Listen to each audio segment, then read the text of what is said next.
भारत माता की भारत माता की वंदे वंदे मातरम मातरम वंदे मातरम मातरम मातरम। वंदे मातरम। विजय दिवस के अवसर पर आज के कार्यक्रम में जिनका अभी आप सब लोगों ने उद्बोधन सुना, एक सैनिक से सैनिक कल्याण मंत्री तक का, जिन्होंने सफर तय किया और आज भी सभी सैनिकों और उनके परिवारों के कल्याण के लिए लगातार प्रयत्न करने वाले उत्तराखंड सरकार के सैनिक कल्याण मंत्री आदरणीय गणेश जोशी जी, इस राजपुर विधानसभा के लोकप्रिय विधायक और पार्टी के हमारे बहुत वरिष्ठ नेता आदरणीय खजान दास जी, कैंट विधानसभा की लोकप्रिय विधायक आदरणीय सविता कपूर जी, सैनिक कल्याण विभाग के सचिव श्री दीपेंद्र चौधरी जी, मेजर जनरल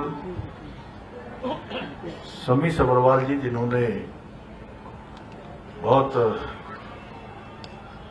शानदार तरीके से हमारे पास्ट की भी हमें याद दिलाई और वर्तमान का जो एक भारत हर क्षेत्र में आज पूरी दुनिया का नेतृत्व करने वाला भारत बन रहा है हमारे प्रधानमंत्री जी के नेतृत्व में, उसका एक हल्का सा वृत्तांत उन्होंने हम सबके समक्ष रखा। बिष्ट साहब, ब्रिगेडियर बिष्ट साहब, कर्नल छेत्री जी,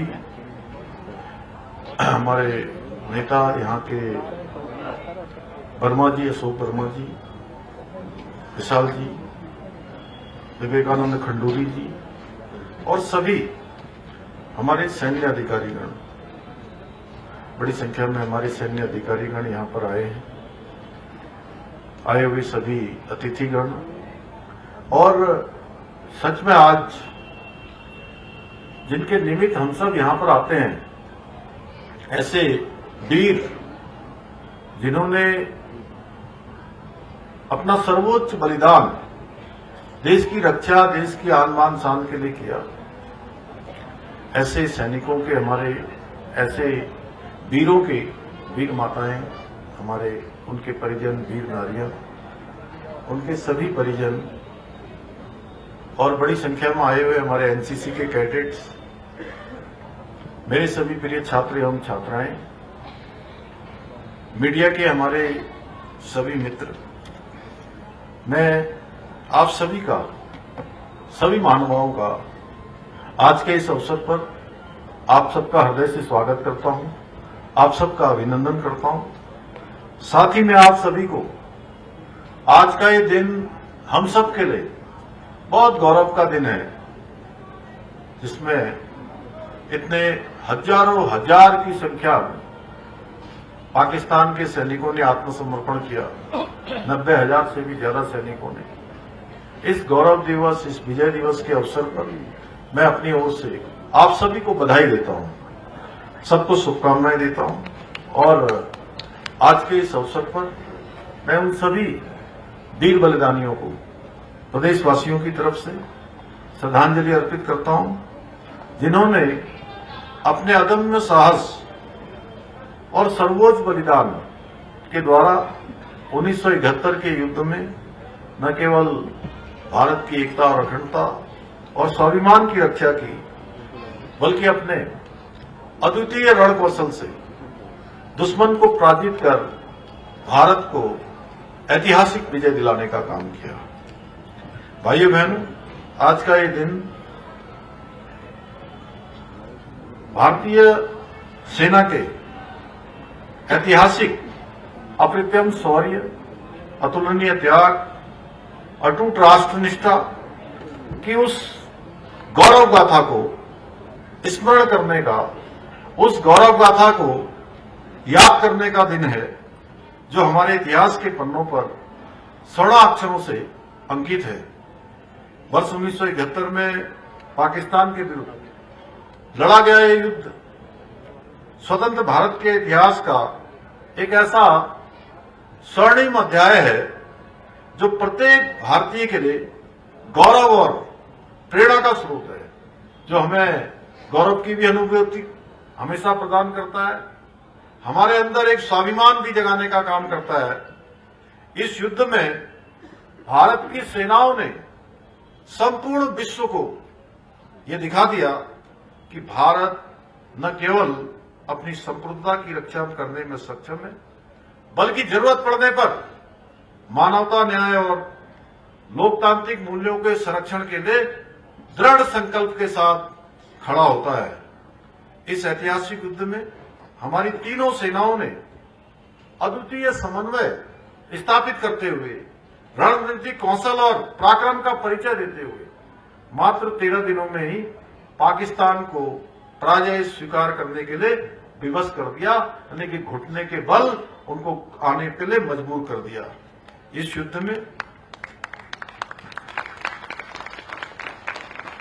16 दिसंबर 1971 के दिन पाकिस्तान के लगभग 93,000 सैनिकों ने हमारी सेना के समक्ष आत्मसमर्पण करना विश्व इतिहास की सबसे अभूतपूर्व घटना के रूप में दर्ज है, जिसने भारत की सामरिक शक्ति और सैन्य नेतृत्व को वैश्विक मंच पर, दुनिया के मंच पर प्रतिष्ठापित करने का काम किया।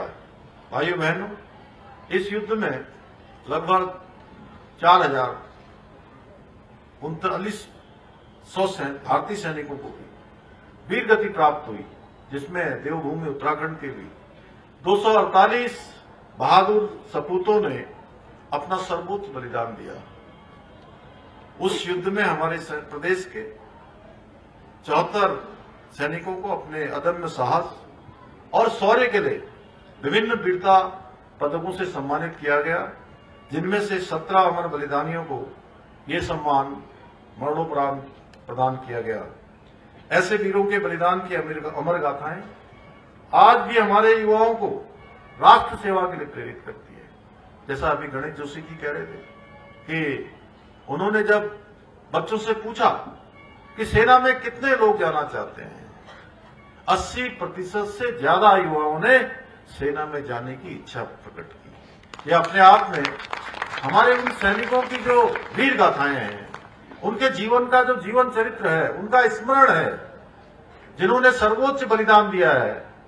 सच में ये उन्हीं की प्रेरणा है जो आज भी देवभूमि के पूरी सेना को, जितने सैनिक आज देश की सेवा में समर्पित हुए हैं, उनमें से 17-18% सैनिक देवभूमि उत्तराखंड से आज भी देश की सीमाओं पर अपनी सेवाएं दे रहे हैं। ये गाथाएं निश्चित रूप से हमारे देश को भी, हमारे समाज को भी लगातार प्रेरित करने का काम करेंगी। भाइयों बहनों, वीरभूमि उत्तराखंड के लगभग प्रत्येक परिवार से कोई न कोई सदस्य सेना में जरूर होता है। मैं स्वयं भी एक सैनिक का बेटा हूं और आज मुझे ये देखकर बहुत गर्व की अनुभूति होती है कि आदरणीय प्रधानमंत्री श्री नरेंद्र मोदी जी के नेतृत्व में किस प्रकार से आज हमारे सैनिकों का, हमारे जवानों का मनोबल बढ़ाने के साथ साथ सेना को आधुनिक हथियारों, तकनीकी से सुसज्जित किया जा रहा है। इसका उदाहरण अभी हमारे जनरल सबरवाल साहब ने यहां पर बहुत अच्छा उदाहरण दिया आपने कि लाहौर पहले यहां से क्या पहुंचेगी, लाहौर यहां से पहले मिसाइल पहुंच जाएगी और हम घंटा घर पहुंचने में हमें बहुत देर हो जाएगी। तो सच में जब हमारे पास ऐसे योद्धा जिन्होंने अपने जीवन को भारत मां के लिए समर्पित किया हो, पूरी अपनी जवानी लगाई हो, तो हमारा देश कभी इस क्षेत्र में पीछे नहीं हो सकता। और उस पर भी जो है सोने पर सुहागा कि हमारे देश को एक ऐसा नेतृत्व मिला है जो एक ऋषि की तरह, कर्म योगी की तरह अनवरत रूप से काम करने वाले हमारे प्रधानमंत्री श्री नरेंद्र मोदी जी।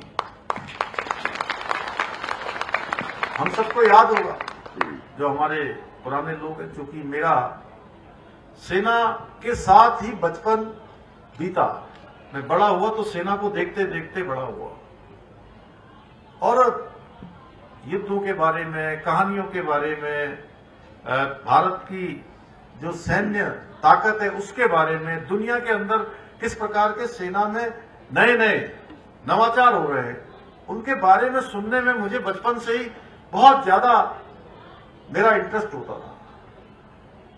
इसलिए मैं जानता हूं, एक समय ऐसा भी था जब भारत को रक्षा उपकरणों की आवश्यकता पड़ती थी, कोई हथियार भारत की सेना को जरूरत पड़ती थी, तो हम छोटे छोटे रक्षा उपकरणों के लिए भी, छोटे छोटे हथियारों के लिए भी हमें दुनिया के दूसरे देशों पर निर्भर रहना पड़ता था। हम दूसरे देशों से हथियार खरीदते थे, आयात करते थे, लेकिन आज समय बदल गया है। आज भारत दुनिया का, जो दुनिया के सबसे पहली पंक्ति के कुछ देश हैं जो दूसरे देशों को हथियारों का निर्यात करते हैं, उस सूची में आज हमारे देश का नाम आ गया, हमारे प्रधानमंत्री जी के नेतृत्व में। आज भारत रक्षा सामग्री का लगभग, मैं अभी रक्षा मंत्री जी के साथ एक कार्यक्रम में बड़ोदरा गया था, वहां से लौटते समय उनके साथ आ रहा था, तब उन्होंने बताया कि आज लगभग 30,000 करोड़ रुपए से भी ज्यादा का निर्यात एक वर्ष के अंदर भारत दूसरे देशों को रक्षा के उपकरणों की करता है, और आने वाले समय में बहुत जल्दी ये आंकड़ा और बढ़ने वाला है, 50,000 करोड़ तक जाएगा, उससे भी ज्यादा जाएगा। जिस प्रकार से भारत के आज रक्षा उपकरणों की मांग बढ़ गई है, और हाल ही में ऑपरेशन सिंदूर के माध्यम से भारत ने सिद्ध कर दिया कि हमारे सैनिकों के साथ साथ हमारे स्वदेशी हथियार भी किसी से कम नहीं है। और इस अभियान में भारत में निर्मित, जिसके बारे में मेजर जनरल साहब ने बताया यहां पर, कि Akash missile, defence system, BrahMos missile जैसे स्वदेशी हथियारों ने पूरे विश्व के अंदर भारत का डंका बजा दिया कि भारत आज नवाचार के मामले में, विज्ञान के मामले में, प्रौद्योगिकी के मामले में आज दुनिया के शीर्ष देशों की सूची में शामिल हो गया है। आपको याद होगा कि 2014 से पहले, अभी गणेश जोशी जी कह रहे थे कि 2014 से पहले किस प्रकार के लिए भारत की सेना, जो हमेशा से दुनिया की सबसे शक्तिशाली सेनाओं में से रही है, शौर्य पराक्रम उसकी पहचान रहा है, वीरता उनकी पहचान रही है, लेकिन उनको एक गोली चलाने के लिए भी मंजूरी लेनी पड़ती थी।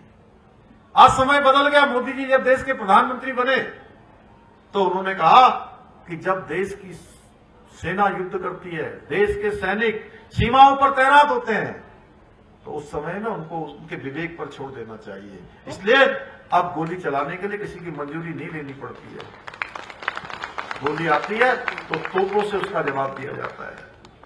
और आज का भारत वो नहीं रहा जो केवल कोई आतंकवादी घटना होगी, कोई घुसपैठ होगी, हमारे सैनिकों पर हमला होगा तो केवल निंदा करके छोड़ा नहीं जाता है, चुप नहीं बैठा जाता है।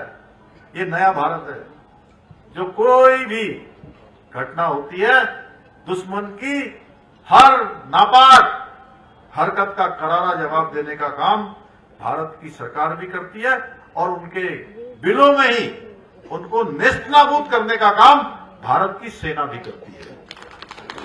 इस प्रकार से पुरी के हमले के बाद सर्जिकल स्ट्राइक से जवाब दिया जाता है, और पुलवामा के बाद पूरी दुनिया देखती है कि भारत की सेना एयर स्ट्राइक करती है।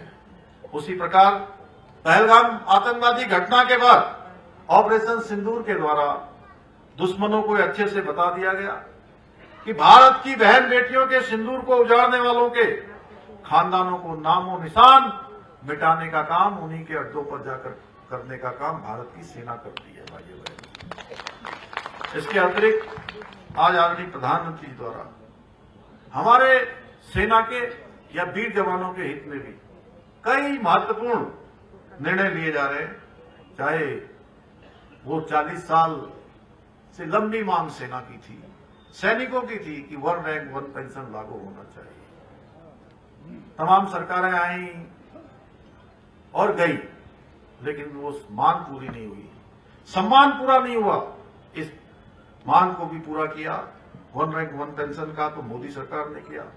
नेशनल वार मेमोरियल बनाने का निर्माण करना हो, रक्षा बजट में बढ़ोतरी करनी हो, सैनिकों की सभी आवश्यकताओं की पूर्ति करनी हो, रक्षा के अच्छे उपकरण देने हो, अच्छे उनको सामान देने हो, अच्छी खाद्य सामग्री देनी हो, या बॉर्डर पर इंफ्रास्ट्रक्चर को मजबूत करना हो। इतनी बड़ी संख्या में हमारे 20 योद्धा यहां पर बैठे हुए हैं। आप सबको पता है कि मैं जब भी सैनिकों के बीच में कोई उनका डेमो देखता हूं या उनका कोई प्रेजेंटेशन देखता हूं, मुझे एक बड़े देश के कार्यक्रम में शामिल होने का अवसर मिला। वहां मैंने देखा कि 2014 से पहले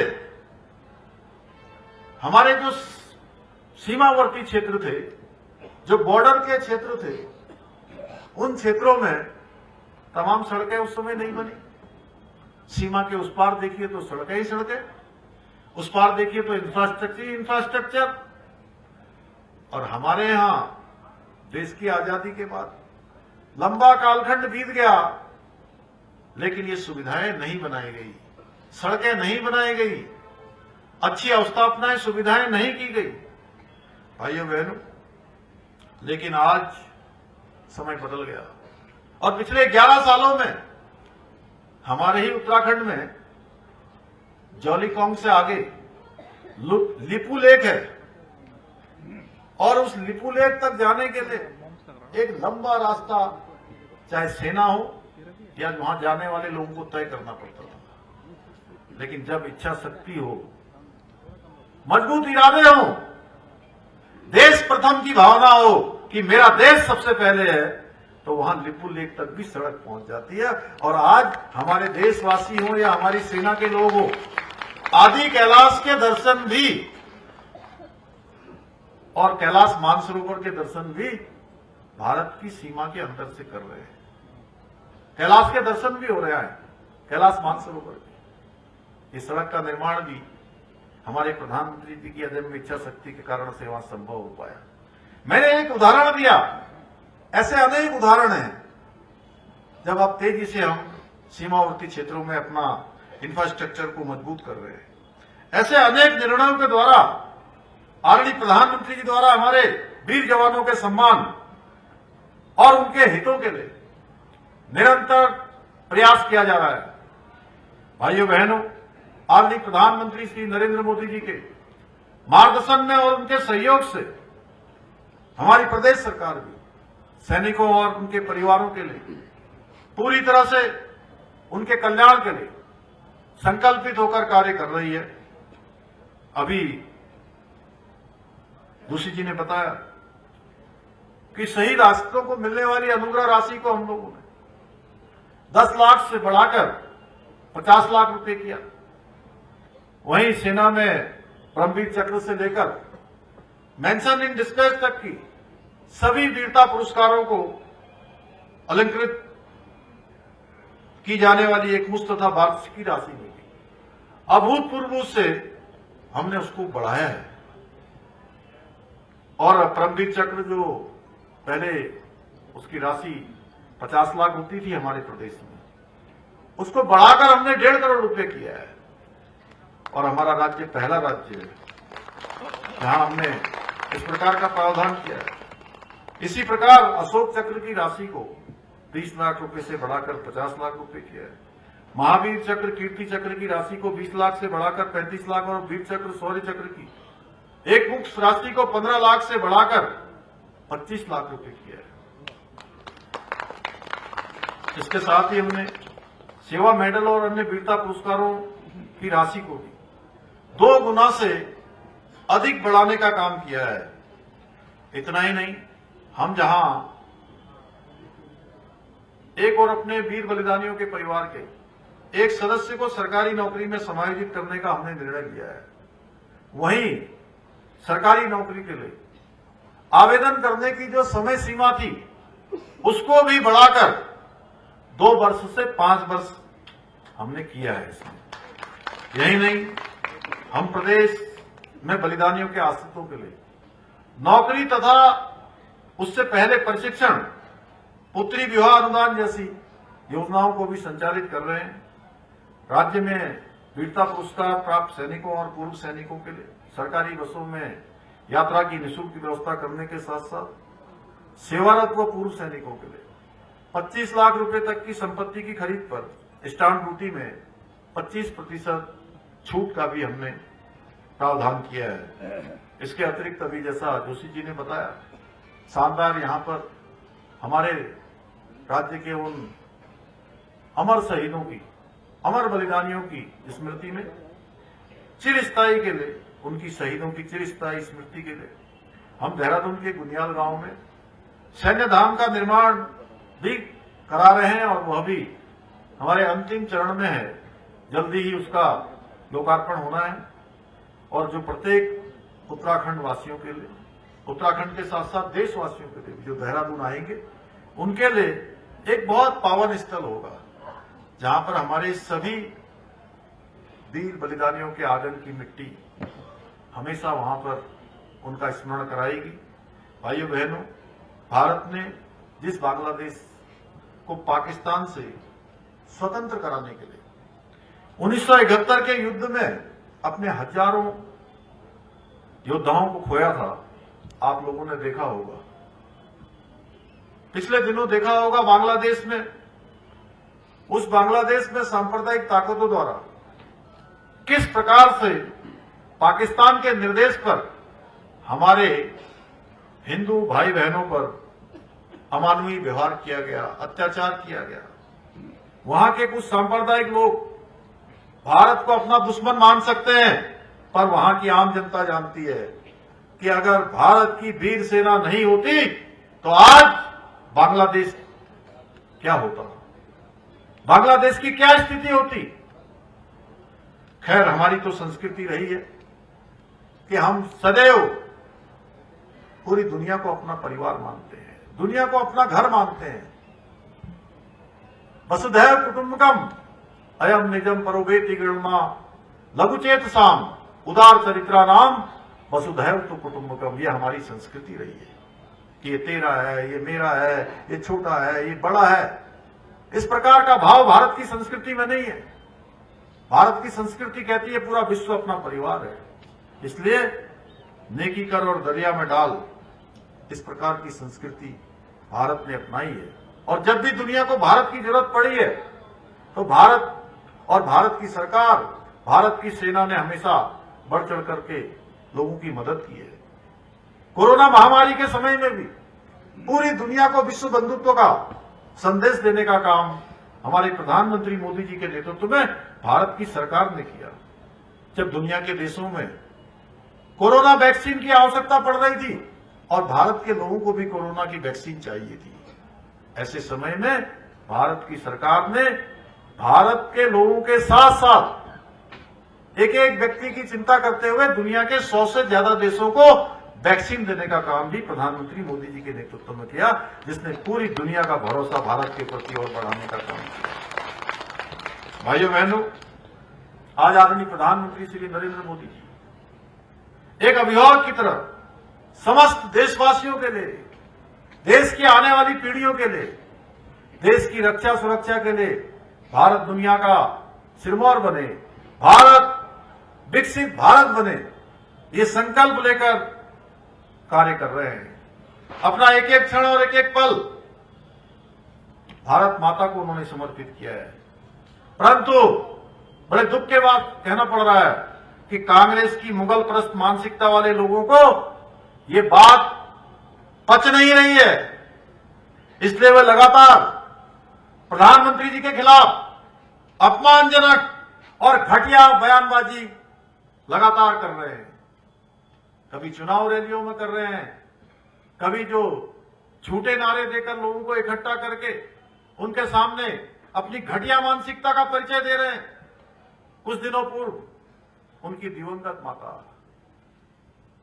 उनके लिए उन्होंने अपमानजनक शब्दों का प्रयोग करके अपने वोट बैंक को खुश करने की कोशिश की गई थी। वही हाल अभी 2 दिन पहले आप सबको पता होगा, दिल्ली में रैली करते हैं और रैली में भी उनके वरिष्ठ नेता आदरणीय प्रधानमंत्री जी के खिलाफ फिर से वही नीचता की पराकाष्ठा पर जाकर भद्दी भद्दी टिप्पणियां करते हैं। यही कारण है कि देश की जनता कांग्रेस और उनके राजकुमार को पूरी तरह से नकार चुकी है। जहां भी देश में चुनाव हो रहे हैं, हर चुनाव में कांग्रेस को बाहर का रास्ता जनता दिखा रही है। हरियाणा हो, राजस्थान हो, मध्य प्रदेश हो, महाराष्ट्र हो, और अभी बिहार में चुनाव हुआ है। भाइयों, महात्मा गांधी जी ने कहा था कांग्रेस मुक्त भारत होना चाहिए, उस दिशा में कांग्रेस जा रही है। और अब समय आ गया है कि कांग्रेस, वामपंथी और देश विरोधी शक्तियों को पहचान कर राजनीतिक और सामाजिक रूप से देश से खत्म किया जाए। साथ ही भारत को विश्व शक्ति बनाने के लिए आज भारत हर क्षेत्र में आगे बढ़ रहा है। आज विश्व का कोई ऐसा मंच नहीं है जहां भारत की बात को अनसुना किया जाता हो, भारत की बात को गंभीरता से न लिया जाता हो। दुनिया के अंदर कोई घटना होती है तो आज पूरी दुनिया भारत के रुख का इंतजार करती है। हम सबको याद होगा 2014 से पहले का समय, जब मोदी जी प्रधानमंत्री नहीं थे, उससे पहले दुनिया के वैश्विक मंचों पर भारत अपनी हितों की बात भी नहीं कर पाता था। भारत को कोई गंभीरता से नहीं लेता था। हमारी पहचान बन गई थी दब्बू भारत, पिछलग्गू भारत। इस प्रकार की पहचान को समाप्त करने का काम, हर एक भारतवासी के अंदर एक स्वाभिमान का भाव लाने का काम है। चाहे वो कोई क्षेत्र हो, हर एक भारतवासी आज स्वाभिमान से कह सकता है कि हम दुनिया में हर क्षेत्र में नेतृत्व दे सकते हैं। भारत की 11वें नंबर की अर्थव्यवस्था से भारत को तीसरे चौथे नंबर की अर्थव्यवस्था में लाने का काम किसी के नेतृत्व में हुआ है तो हमारे प्रधानमंत्री मोदी जी के नेतृत्व में हुआ है। भाइयों बहनों, अब समय आ गया है कि भारत को विश्व शक्ति बनाने के लिए हर स्तर पर राष्ट्रवादी शक्तियों का पूरी तरह से समर्थन किया जाए, उनको प्रोत्साहित किया जाए, उनको हर प्रकार से आगे बढ़ाया जाए। भाइयों बहनों, आज 54वें विजय दिवस के इस गौरवशाली अवसर पर मैं आप सभी को विश्वास दिलाना चाहता हूं कि हमारी केंद्र और राज्य की सरकारें अपने विकल्प रहित संकल्प के साथ हमारे सैनिकों, पूर्व सैनिकों, बलिदानियों के आश्रितों के हितों के लिए निरंतर इसी प्रकार काम करती रहेगी, निरंतर उनका स्मरण करती रहेंगी। अपनी योजनाओं में, अपनी नीति में, अपने कार्यक्रमों में हमेशा उनको अग्रणी रखते हुए, उनको सर्वोच्च प्राथमिकता देते हुए उन सबको हम आगे बढ़ाने का काम करेंगे। आज के इस अवसर पर मैं ये जो हमारे सैनिक कल्याण निदेशालय और जिला सैनिक कल्याण कार्यालय है, इसमें डीडीहाट, हरवटपुर, पिथौरागढ़ एवं हरिद्वार, इन सभी को 5 सरकारी वाहन दिए जाएं, जिससे कि हमारे सैनिकों का और काम बढ़िया से चले और अच्छा काम हो उनके लिए, और अच्छे उनके कल्याण के काम हो, ये मैं घोषणा करता हूं। इसी के साथ पुनः हमारे सभी वीर बलिदानियों को, एक बार उन वीर जवानों को फिर से मैं श्रद्धांजलि देते हुए अपनी बात को समाप्त करता हूं। धन्यवाद।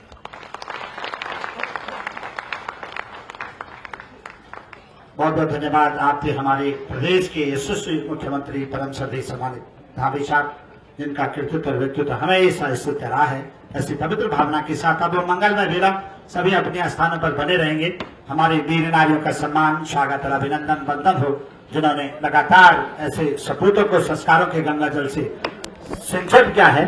इसी भाव को लेकर के मैं विनम्रता पूर्वक आग्रह करूंगा अपने बीच में आदरणीय अपने सैनिक कल्याण मंत्री जोशी साहब को कार्यक्रम में, जिनका अभी आप